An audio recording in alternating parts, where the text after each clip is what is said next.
The bells tolled for morning mass, but it was not God they summoned, it was vengeance cloaked as justice. Mist clung low to the moors of northern Yorkshire, crawling between the twisted heather and bare blackthorn like a ghost unwilling to leave. The sky was colorless, caught somewhere between night and day, and the wind brought no birdsong, only the distant creak of wet wood. At the center of the grey stone monastery town, men with downturned eyes and clutched rosaries gathered beneath the high scaffold, newly built and broader than need demanded. It groaned faintly with every gust, as if it too wished to deny its purpose. Children peeked from behind woolen skirts. Mothers pulled them closer, whispering that it was just a lesson from the crown. Just a reminder. But their eyes betrayed what their tongues could not say. This was no justice they had seen before. The soldiers came first, their cloaks darkened with damp, boots thudding against the earth as though each step echoed judgment. Behind them followed the girl, not dragged, but walking of her own will, though her wrists bore the red rings of chains and her dress hung torn and caked with mud. Elsbeth of Anwick, 19 and gaunt, lifted her chin to the crowd as though the crown still rested upon her brow. To some, she was nothing more than a bastard. To others, the daughter of Queen Eleanora, born in the stillness of a storm-wrapped keep while her mother waged war against the lies of men who wore the cross not to serve Christ, but to hoard power. Lord Ephraim Dane, Chancellor and Keeper of the new King's Peace, rode just behind her. His expression was unreadable, pale and carved from old wood. They said he had wept when the Queen was dethroned, not from sorrow but relief. He believed no woman could rule a land divinely given to men. And this girl, standing proud where others would kneel, was a thorn in the spine of history. She was marched past the stone chapel, past the baker who had once hidden her, past the smith whose son still bore the scars of rebellion. No one spoke. Only the tolling of the bell gave rhythm to the rising dread. Brother Cadwin stood at the edge of the platform, his eyes sunk deep in their sockets. He was tasked with recording this day's event, the cleansing, they called it, though he found no purity in what would follow. The parchment in his hand trembled slightly, and he could not say if it was from cold or conscience. Elsbeth reached the scaffold steps. For a moment, her gaze found the sky. It offered her nothing. She climbed. The square held its breath. A priest stepped forward, old and thin, his robes flapping like a dying flag. By decree of the crown, and the will of God, we declare this girl unfit to bear the blood of sovereignty. She is the daughter of heresy. Her mother ruled by witchcraft and treachery, deceiving noble men and sacred law. Today, we remove the veil of illusion and let all see the truth. There was no trial. No argument. Only performance. The scaffold was not a place of death today, but of display. They did not want her lifeless, they wanted her broken, reduced, humiliated. To strip her not for crime, but for symbol. 2 guards approached. Elsbeth didn't flinch. They untied the first laces of her bodice with slow, deliberate hands, waiting for a scream, a sob, a plea. None came. The cloth fell away piece by piece until she stood bare in the sharp morning air. Her skin was pale, lined with healing lashes, her ribs sharp as blades beneath her breath. A hush deeper than death fell over the crowd. Let her flesh be her shame, the monk cried, voice cracking against the fog. Let her body speak where her blood lies. Elsbeth said nothing. Her eyes swept over the faces before her, not with defiance, but with quiet sorrow. Not one man, not even those who had once fought beside her mother, stepped forward. Not one woman spoke. They watched as though their silence could save them. A child began to cry. A girl, perhaps 6, whose hair had been braided with care that morning. She tugged her mother's sleeve and asked, "Why are they hurting the princess?" The mother did not answer. She knelt, wrapping her arms around the girl, and whispered only, "Hush, child. There are no princesses anymore." Rain began to fall. It came in mist at first, then in cold, slanted drops that soaked the earth and painted the scaffold darker. Elsbeth stood there still, shivering, but unmoved. Even Lord Dane looked away. Brother Cadwin's hand would not write. He stared at her, not her body, but her eyes. The light in them did not waver. She did not scream. She did not curse. She did not ask for mercy. She let the world look, and in doing so, turned their gaze into a mirror. He knew then what the others feared. Not her lineage. Not even the scrolls she may have hidden. What they feared was this, that even stripped of title, blood, and dignity, she remained sovereign in spirit. That no decree, no blade, no prayer could take it from her. The priest signaled. The guards returned her clothes, roughly and without care. She dressed in silence, every movement a quiet defiance. When they shackled her again and led her away, not one person cheered. The bell rang once more, hollow and unsatisfied. As she was taken back through the streets, the people parted like reeds in wind. No one met her eyes. Except the little girl. Elsbeth paused as they passed, just for a moment. Rain clung to her lashes. The girl looked up at her, and Elsbeth gave her a single, slight nod, an offering, a memory, a promise. The girl would grow old, and the story would fade. The town would speak less and less of that day, until it became nothing more than a shamed whisper. But that moment would remain in the girl's mind like an ember under ash. She would tell it once to her daughter. Who would tell it to hers? And though history forgot her, though no book bore her name, the memory of the girl on the scaffold would slip quietly from voice to voice, across time and blood and rain. And justice, once mocked in daylight, would wait in the shadows. Watching. Listening. Remembering.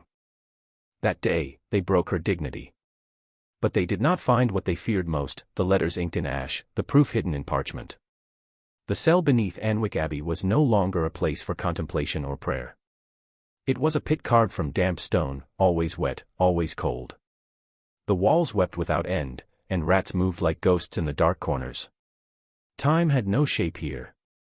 Only the slow drip of water, the muffled groans of others left to rot, and the occasional echo of distant chanting from the monks above betrayed that the world outside still turned. Elsbeth lay curled against the wall, her wrists bound high in rusted iron rings. Bruises colored her ribs like the bruised sky before a storm. She no longer counted the days. Instead, she whispered. Not to herself, but to something higher. Her Latin was clear, purposeful, less a prayer, more a liturgy of survival.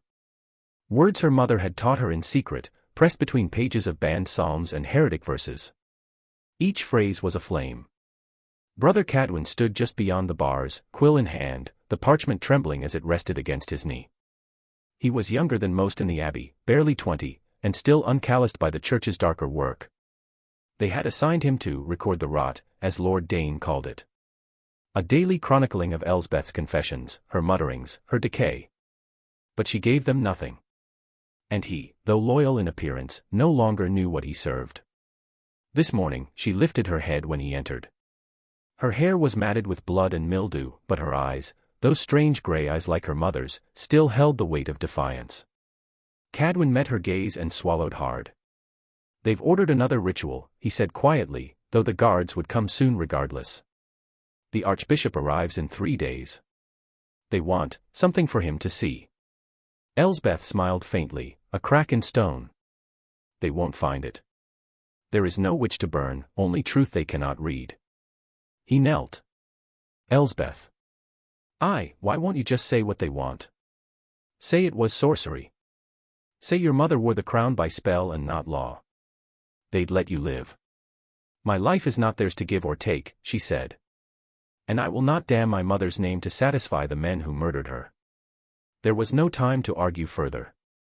The guards came with buckets of freezing water, strips of cloth soaked in vinegar, and iron instruments too holy to name. She was taken to the chapel crypt, bound to a slab, and left to recite falsehoods while they chanted over her in tones meant to break the soul. But she did not break. She spoke scripture back at them, psalms and prophecies, twisted into truths that made their faces pale. You fear me because I am what she was, she said through cracked lips. Not sorceress. Sovereign. That night, Cadwin could not sleep. The things he had seen, and the things she had said. He returned to the cell long after the others had left. He stood at the bars, watched her shiver, and noticed something beneath the cot, faint marks. Lines scratched into the stone in dark strokes. He slipped inside and lifted the cot's edge.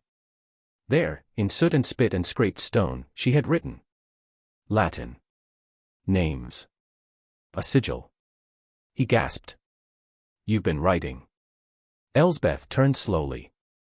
What they feared wasn't my blood. It was the words she carried. My mother possessed a document, sealed by 2 kings, one English, one French, and a cardinal of Rome. It declared her the rightful heir, by blood older than the Plantagenets. And you saw it, he whispered. I memorized every line, she said. When they took her, I was just a girl. But I remembered. I never forgot. Cadwin sank to the floor. Why didn't you tell them? Why not use that proof? She looked at him, her voice low. Because truth in their hands is not proof, it's a weapon turned inward. They would burn the document, call it forgery, and bury the last of us with it. But if the words live in me, they remain beyond their reach. Tears welled in Cadwin's eyes. He looked at her, the girl who should have worn a crown, who sat now on a bed of straw like a prisoner in hell, and felt something ancient crack inside him. If I help you escape, he said, barely above breath, they'll burn me. Elsbeth smiled gently. Then we'll both be fire, and the world will remember the warmth, not the ashes. He came the next night. The key was stolen, his hands shaking as he turned it. Elsbeth's wrists were raw from the iron, and she collapsed into his arms before she could speak. He carried her up the narrow stair, past the dormitories where monks snored in ignorance, toward the servants' courtyard. Rain fell heavy outside, cover enough for their steps. But they never reached the gates. A whistle split the dark. A soldier's torch flared. Then the sound of boots, too many. Cadwin froze. Elsbeth stirred, her eyes wide, panicked. Run, she whispered. I won't leave you, he said. But the guards were upon them. Cadwin tried to shield her. A staff cracked against his back. He fell. Another blow to the head, and he crumpled, bleeding, unconscious. Elsbeth screamed as they tore her from his grasp. By dawn, she was back in the cell, bruised and barely breathing. Brother Cadwin awoke in chains. They had shattered his fingers. Later, they cut out his tongue. The archbishop arrived as planned. He read the report written by another hand. No progress, it stated. No confession. No scroll. The heretic remains defiant. A decree was issued the next day. Asterisk let no scroll, song, or scribe ever record the name Elsbeth again. Let no ink bear her lineage. Let no soul mourn her in story or stone. Let her memory be unmade, asterisk. The parchment was sealed with crimson wax and placed in the archives beneath Canterbury. The dungeon below Anwick Abbey fell silent once more. But beneath the cot, in letters faint but still legible, the soot remained. Inked in ash. Memorized in fire. And far above, in a chapel long since abandoned, a single name remained carved into the underside of a pew. The wind howled across the abbey roofs that night. By dawn, her cell was empty, but no blood, no trail, no broken lock. Only a name scratched into stone, E. They searched every crevice of the dungeon, every tunnel and chimney chute. The guards were questioned, flogged, threatened with excommunication. They claimed she had been chained at dusk. And yet, at sunrise, the iron cuffs hung empty, cold, and closed. No one had seen her go. No one had heard a sound. It was as if the stone itself had swallowed her. I was there. I was one of the last to speak her name aloud. They called me Mother Cecily then, though I was neither mother nor saint. I had been a young novice when Queen Eleanora walked the earth, and an old woman when her daughter vanished beneath it. Now, as I write by the hush of firelight in the crawlspace beneath a crumbling chapel, I feel the weight of both lives pressing on my lungs. The plague took the abbey first, then the village, then the roads. But I write still, because someone must remember. I had brought Elsbeth water the night before she disappeared. She was half-conscious, her breath raspy, the chain around her ankle rusted tight. Yet when I offered the cup, she looked at me, not with despair, but with a strange calm. As if she knew. She said they would never find her, Brother Cadwin once whispered. He had been broken too, poor boy. They took his tongue, his ink, his voice. But not his memory. After Elsbeth vanished, he was sent to a nameless monastery in the marshlands. I saw him once more, years later, when his eyes had gone milk-white. He never spoke again, but in his hands, he kept a page, soft as skin, burned at the edges, with the words, *daughter of the lioness*, written in Greek. That name began to haunt the tongues of travelers and refugees long after Anwick rotted away. I heard it from a French priest fleeing the pestilence. He claimed a barefoot woman had walked the roads of Burgundy, preaching beneath broken crucifixes, reciting scripture that no man had taught her. She wore a crown of woven reeds and carried no coin, but crowds followed her.